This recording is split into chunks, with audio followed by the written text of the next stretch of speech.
എല്ലാവർക്കും സുഖം തന്നെയല്ലേ? ഇന്നത്തെ ഞങ്ങളുടെ ഐറ്റം ഒരു സ്പെഷ്യൽ തോരനാണ്. അതെങ്ങനെ ഉണ്ടാക്കി നമുക്ക് നോക്കാവേ. ഇന്ന് നമുക്ക് ചുരക്ക കൊണ്ടൊരു തോരൻ വെക്കാം. അപ്പോൾ ഈ തോരന്റെ ഒരു ടേസ്റ്റ് കൂട്ടുന്നതിന് വേണ്ടിയിട്ട് ഞാനിവിടെ ഉണക്ക ചെമ്മീനും കൂടി ഇതിനകത്ത് ചേർത്തിട്ടുണ്ട്.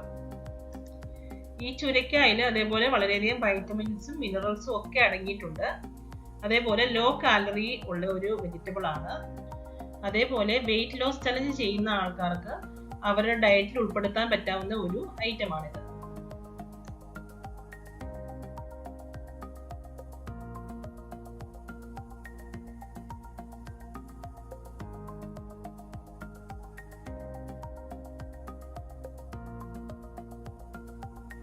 അപ്പോൾ ഞാൻ ഇവിടെ ഒരു മീഡിയം സൈസ് ചുരക്കയാണ് എടുത്തിരിക്കുന്നത്.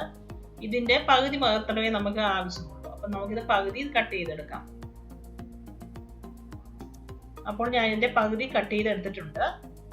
ഇതിന്റെ സ്കിന്ന് നമുക്ക് ഒരു പീലർ വെച്ചിട്ട് പീൽ ചെയ്തെടുക്കാം. അപ്പൊ ഇങ്ങനെ പീൽ ചെയ്തെടുക്കുമ്പോൾ ഇത് വളരെ ഈസി ആയിട്ട് ഇതിന്റെ സ്കിന്നിങ് പോരും.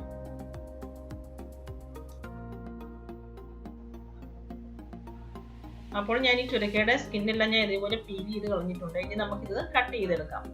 കട്ട് ചെയ്തെടുക്കുമ്പോൾ അതിനകത്ത് പൊള്ളയായിട്ടുള്ള ഒരു ഭാഗമുണ്ട്. അപ്പൊ അത് നമ്മൾ ജസ്റ്റ് അത് മാത്രം ഒന്ന് എടുത്ത് കളയണം. അപ്പൊ ആ ചെറിയതായിട്ട് പൊള്ളയായിട്ടിരിക്കുന്ന ഒത്തിരി കട്ട് ചെയ്ത് കളയണ്ട, കുറച്ച് ഭാഗം കട്ട് ചെയ്ത് കളഞ്ഞാൽ മതിയാവും. അപ്പൊ ഇതേപോലെ കട്ട് ചെയ്ത് കളയാം നമുക്ക്. അപ്പോൾ ഞാൻ ഇതെല്ലാം കട്ട് ചെയ്ത് ഇവിടെ വെച്ചിട്ടുണ്ട്. ഇനി ഇത് നമുക്ക് നല്ലതുപോലെ വാഷ് ചെയ്തെടുക്കാം. അപ്പോൾ ഞാനിത് വാഷ് ചെയ്തുകൊണ്ട് വന്നിട്ടുണ്ട്. അതിനുശേഷം നമുക്ക് ഇതുപോലെ ഇത് നീളത്തിൽ ഇതുപോലെ ഒന്ന് കട്ട് ചെയ്തെടുക്കാം. അപ്പോൾ നമുക്ക് ഗ്രേറ്റ് ചെയ്യാൻ വേണ്ടിയിട്ട് എളുപ്പമായിരിക്കും. അപ്പോൾ ഞാനിവിടെ ഇത് ഗ്രേറ്റ് ചെയ്താണ് എടുക്കുന്നത്. നിങ്ങൾക്ക് വേണമെങ്കിൽ സാധാരണ കത്തി വെച്ച് ചെറുതായി ഇങ്ങനെ കൊത്തി അരിഞ്ഞ് വേണേലും എടുക്കാവുന്നതേ ഉള്ളൂ. അപ്പോൾ ഞാനിത് അരിയുന്നതിന് വേണ്ടിയിട്ട് ഇവിടെ ഒരു ബോക്സ് ഗ്രേറ്റർ എടുത്തിട്ടുണ്ട്. അപ്പോൾ അതിൽ നമുക്കിതെല്ലാം ഗ്രേറ്റ് ചെയ്ത് കൊടുക്കാം. ഇത് വളരെ ഈസി ആയിട്ട് ചെയ്യാൻ പറ്റുന്ന ഒരു മെത്തേഡാണ്. അല്ലെങ്കിൽ കൊത്തി എരിഞ്ഞുകൊണ്ടിരിക്കാൻ ഒത്തിരി നേരം നമുക്ക് എടുക്കും. അപ്പൊ ഈ രീതിയിൽ ചെയ്യാമെങ്കിൽ നിങ്ങൾക്ക് പെട്ടെന്ന് ഇത് ചെയ്ത് കിട്ടും. ഈ ചുരക്കായിൽ അതേപോലെ വളരെയധികം വെള്ളം അടങ്ങിയിട്ടുണ്ട്. അപ്പോൾ നമ്മളത് ഉണ്ടാക്കുമ്പോൾ നമ്മൾ പ്രത്യേകം വെള്ളമൊന്നും ഒഴിക്കേണ്ട കാര്യമില്ല. അപ്പോൾ ഞാനിതെല്ലാം ഇവിടെ നല്ലപോലെ അരിഞ്ഞു വെച്ചിട്ടുണ്ട്. അടുത്തതായി നമുക്ക് ഇതിലേക്ക് വേണ്ട ചേരുവകൾ എന്തെല്ലാമാണെന്ന് നോക്കാം. ഞാനിവിടെ ഒരു വലിയ മീഡിയം സൈസ് ഓണിയൻ ചെറുതായി അരിഞ്ഞു വെച്ചിട്ടുണ്ട്. അതേപോലെ ആവശ്യത്തിന് കറിവേപ്പില, അതേപോലെ 2 വെളുത്തുള്ളി ചെറുതായി അരിഞ്ഞത്, ആവശ്യത്തിന് പച്ചമുളക്. ഞാനിവിടെ 2 പച്ചമുളക് എടുത്തിട്ടുള്ളൂ. നിങ്ങൾക്ക് എരിവിന് ആവശ്യമായിട്ടുള്ള പച്ചമുളക് ഉപയോഗിക്കാവുന്നതേ ഉള്ളൂ. പിന്നീട് ഇതിനൊരു സ്പെഷ്യൽ ടേസ്റ്റ് കൊടുക്കുന്നതിന് വേണ്ടിയിട്ട് ഞാനിവിടെ ഉണക്ക ചെമ്മീനാണ് എടുത്തിരിക്കുന്നത്. ഈ ഉണക്ക ചെമ്മീൻ ഞാൻ കടയിൽ നിന്ന് വാങ്ങിച്ചതിന് ശേഷം അതൊന്ന് ചെറുതായി ഒന്ന് വറുത്തിട്ട് അതിന്റെ തലയും വാലും ഒക്കെ കളഞ്ഞു വെച്ചിട്ടുള്ള ഉണക്ക ചെമ്മീനാണ്. അടുത്തതായിട്ട് ഒരു പാൻ നമുക്ക് സ്റ്റൗവിലേക്ക് വെക്കാം.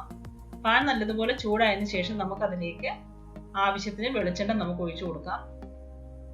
വെളിച്ചെണ്ണ നല്ലതുപോലെ ചൂടായതിനു ശേഷം നമുക്കതിലേക്ക് കടുക് ഇട്ട് കൊടുക്കാം. അപ്പോൾ എണ്ണ നല്ലതുപോലെ ചൂടായിട്ടുണ്ട്. അപ്പൊ എണ്ണ ചൂടായതിനു ശേഷം നമുക്കതിലേക്ക് ആവശ്യത്തിന് കടുക് ഇട്ട് കൊടുക്കാം. ഞാനിവിടെ 1 ടേബിൾ സ്പൂൺ കടുക് ഇട്ടിട്ടുണ്ട്. അപ്പോൾ കടുകെല്ലാം നല്ലതുപോലെ പൊട്ടിയതിനു ശേഷം മാത്രം നമുക്ക് ഓണിയൻ ഇട്ട് കൊടുക്കാം. ഇപ്പോൾ കടുകെല്ലാം നല്ലതായിട്ട് പൊട്ടി വന്നിട്ടുണ്ട്. അപ്പോൾ ഇതെല്ലാം നല്ലതുപോലെ പൊട്ടിയതിന് ശേഷം നമുക്കിതിലേക്ക് നേരത്തെ അരിഞ്ഞു വെച്ചിരിക്കുന്ന ഓണിയൻ പീസസ് നമുക്ക് ഇതിലേക്ക് ആഡ് ചെയ്ത് കൊടുക്കാം. അപ്പോൾ ഓണിയൻ എല്ലാം ആഡ് ചെയ്ത് കൊടുത്തതിന് ശേഷം നമുക്ക് നല്ലതുപോലെ മിക്സ് ചെയ്ത് കൊടുക്കാം. അതിനുശേഷം ചെറുതായി അരിഞ്ഞു വെച്ചിരിക്കുന്ന ഗാർലിക്കും അതേപോലെ ഗ്രീൻ ചില്ലിയും കൂടെ നമുക്ക് ആഡ് ചെയ്ത് കൊടുക്കാം. അപ്പോൾ ഇതെല്ലാം കൂടെ ചേർത്ത് നമുക്ക് നല്ലതുപോലെ വഴറ്റിയെടുക്കാം. പിന്നീട് ആവശ്യത്തിന് കറിവേപ്പിലയും കൂടെ നമുക്ക് ഇതിലേക്ക് കട്ട് ചെയ്തിട്ട് കൊടുക്കാം. അതിനുശേഷം 1 ടീസ്പൂൺ മഞ്ഞൾപ്പൊടി ആഡ് ചെയ്ത് കൊടുക്കാം. അതേപോലെ 1 ടീസ്പൂൺ കാശ്മീരി ചില്ലി പൗഡറും കൂടെ നമുക്ക് ആഡ് ചെയ്ത് കൊടുക്കാം. അത് നിങ്ങളുടെ എരിവിന് ആവശ്യമായ രീതിയിൽ നിങ്ങൾക്ക് ആഡ് ചെയ്ത് കൊടുക്കാവുന്നതാണ്. അപ്പോൾ ഇതെല്ലാം ചേർത്ത് നമുക്ക് നല്ലതുപോലെ മിക്സ് ചെയ്തതിന് ശേഷം നമ്മൾ നേരത്തെ അരിഞ്ഞു വെച്ചിരിക്കുന്ന ചുരക്ക നമുക്ക് ഇതിലേക്ക് ആഡ് ചെയ്ത് കൊടുക്കാം. അപ്പോൾ ചുരക്കായും ആഡ് ചെയ്ത് കൊടുത്തതിന് ശേഷം നമുക്കിതെല്ലാം നല്ലതുപോലെ മിക്സ് ചെയ്ത് കൊടുക്കാം. പിന്നീട് ആവശ്യത്തിന് ഉപ്പും ചേർത്ത് നല്ലതുപോലെ ഇളക്കാം. അപ്പോൾ ഞാൻ നേരത്തെ പറഞ്ഞതുപോലെ ഇതിലേക്ക് ഒരു ശകലം പോലും നമ്മൾ വെള്ളം ഒഴിക്കേണ്ട ഒരു കാര്യവുമില്ല. കാരണം ഇതിനകത്ത് നല്ലതുപോലെ വെള്ളമുള്ള ഒരു വെജിറ്റബിൾ ആണ്. അപ്പോൾ അതെല്ലാം ചേർത്ത് നല്ലൊരു ഇളക്കിയതിന് ശേഷം നമ്മൾ നേരത്തെ എടുത്തു വെച്ചിരിക്കുന്ന ഉണക്ക ചെമ്മീനും കൂടെ നമുക്ക് ഇതിലേക്ക് ആഡ് ചെയ്ത് കൊടുക്കാം. ഉണക്കച്ചെമ്മീനും ചേർത്ത് നമുക്ക് നല്ലതുപോലെ ഇത് മിക്സ് ചെയ്ത് കൊടുക്കാം. ഈ സമയത്ത് ഹൈ ഫ്ലെയിമിൽ നമ്മൾ വെച്ചതിന് ശേഷം ഇത് ഒരു മിനിറ്റ് നമുക്കൊന്ന് ഇളക്കി കൊടുക്കാം. അപ്പോൾ അതിനുശേഷം നമുക്കിതിലേക്ക് ഫ്രഷ് കോക്കനട്ട് നമുക്ക് ആഡ് ചെയ്ത് കൊടുക്കാം. നിങ്ങൾക്ക് ആവശ്യത്തിനുള്ള കോക്കനട്ട് എടുക്കാവുന്നതേ ഉള്ളൂ. ഞാനിവിടെ ഒരു 1/2 കപ്പ് ഫ്രഷ് കോക്കനട്ട് എടുത്തിട്ടുണ്ട്. അപ്പോൾ കോക്കനട്ട് ആഡ് ചെയ്ത് കൊടുത്തതിന് ശേഷം നമുക്ക് ഇത് ഈ രീതിയിലാക്കി നടുഭാഗത്തോട്ട് നമുക്കിതെല്ലാം കൂടി ഇങ്ങനെയാക്കി വെക്കാം. അതിനുശേഷം നമുക്കിത് അടച്ചു വെച്ചിട്ട് ഒന്ന് വേവിച്ചെടുക്കാം. ഈ സമയത്ത് ഫ്ലെയിം ലോയിലായിരിക്കണം. ഒരു 3 മിനിറ്റ് വേവിച്ചാൽ മതിയാകും. അപ്പോൾ ഇത് 3 മിനിറ്റ് കഴിഞ്ഞിട്ടുണ്ട്. ഇത് നല്ലതുപോലെ കുക്കായി വന്നിട്ടുണ്ട്.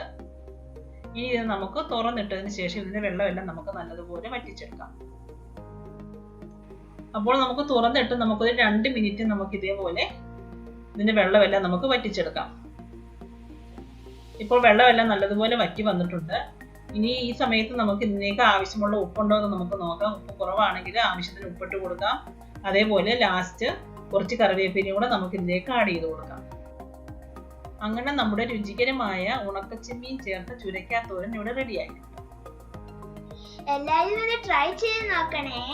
വീഡിയോ കണ്ടിട്ട് ലൈക്കും സബ്സ്ക്രൈബും ചെയ്യാൻ മറക്കരുതേ. Thank you.